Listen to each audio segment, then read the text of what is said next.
Zahodili skriptá a knihy, nasadili si príľby a šli súťažiť. Takéto netradičné popoludne mali študenti Košickej technickej univerzity. Sami si v areáli školy zorganizovali motokárové preteky.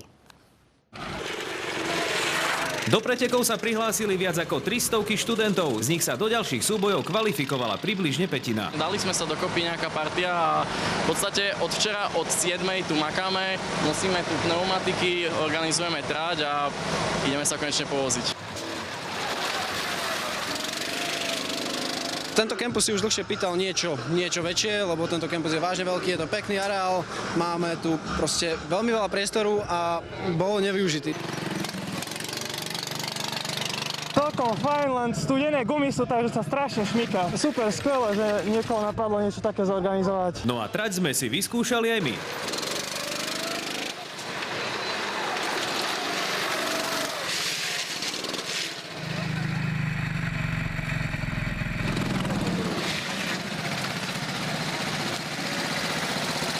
Na trati si dnes meralo sily 60 študentov, medzi nimi amatéri, ale aj profesionáli. Sa venujeme disciplínám pretekov do vrchu a rally, takže cítim sa tu v podstate ako doma. Štvrtinu všetkých pretekárov dnes stvorili dievčatá a boli serióznou konkurenciou svojim mužským proťažkom.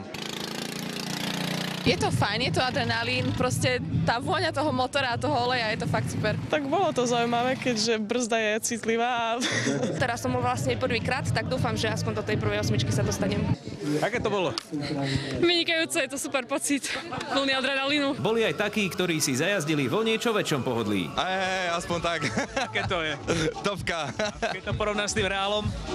Tak reál je lepší, fakt. Lepších známok či prižmúrenia oka pri skúškach v prípade úspechu na pretekoch sa však študenti nedočkajú. Skúšky za to nebudú.